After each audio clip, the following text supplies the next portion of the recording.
Subscribe and share my channel Sudarsana. Shri గురుభ్యో నమః. సన్మార్గ కథలు శీర్షికన తులసీదాసుగాంచిన శ్రీరాముడు చూసి రమ్మంటే కాల్చి వచ్చే ఘటం హనుమంతుడు.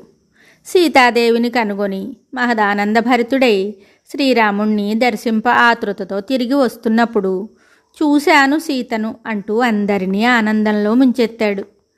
ఆ తరువాత లంకకు వారధి నిర్మించే పని ప్రారంభం అయింది. వానరులు ఎంతో శ్రమించి ఒక రకంగా వారధి నిర్మాణం పూర్తి చేశారు. తరువాత జాంబవంతుడు రాముని దగ్గరకు వెళ్ళి నమస్కరించి, ప్రభు, వానర వీరుల సహకారంతో వారధి కట్టడం పూర్తయింది. కానీ వారధి కావలసినంత వెడల్పుగా లేదు. కనుక మన సైన్యాన్ని వరుసలో నిలబెట్టి ఒకరి తర్వాత ఒకరినిగా పంపవలసి వస్తుంది అని విన్నవించాడు. అది విని రాముడు కొంచెం కూడా ఆందోళన చెందలేదు. ఎక్కడా నాతోరా, వారధిని చూద్దాం అంటూ ఆయన జాంబవంతుని తీసుకుని వెళ్ళాడు.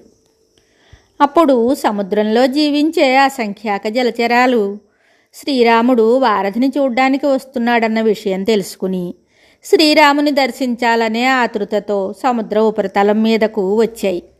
వాటిలో కొన్ని జలచరాలు కొన్ని మైళ్ళు వెడల్పు గలవిగా కూడా ఉన్నాయి. వారధిని చూడగానే శ్రీరాముని చూపులలో సంతృప్తి వ్యక్తం కావడం జాంబవంతుడు గమనించకపోలేదు. అయినప్పటికీ అతడు శ్రీరాముని మహత్యాన్ని గ్రహించలేదు. ప్రభు, జలచరాలు మిమ్మల్ని దర్శింప నీటి ఉపరితలం మీదకి వచ్చాయి. అందుకే నీటి ఉపరితలమే కంటికి కనిపించడం లేదు. వాటి మీద కాలు పెడితే అవి నీటి అడుక్కి వెళ్ళిపోతాయి. ఇంకా వానరులు సముద్రంలో మునిగిపోవడమే తరువాయి అని చెప్పాడు.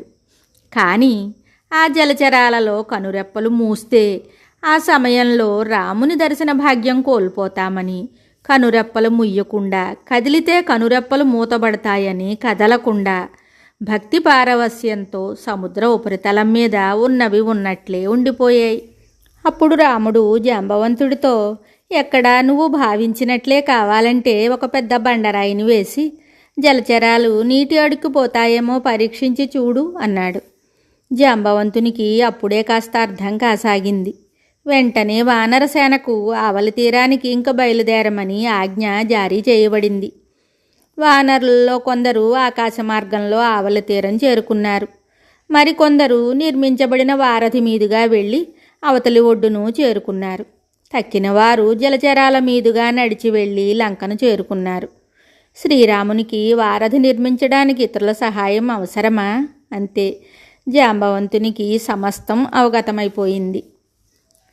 దీని నుండి ఏమర్థం అవుతోంది? ఆకాశ మార్గంలో వెళ్ళిన వారు జ్ఞానయోగావలంబులు, వారధి మీద నుండి వెళ్ళిన వారు కర్మయోగాన్ని అనుసరిస్తున్నవారు, జలచరాల మీదుగా నడిచి వెళ్ళిన వారు భక్తి యోగావలంబులు. భగవంతుని అనుగ్రహం వలన భక్తి యోగం ద్వారా వేలాది మంది అతి సులభంగా ముక్తి అనే తీరం చేరుకుంటున్నారు.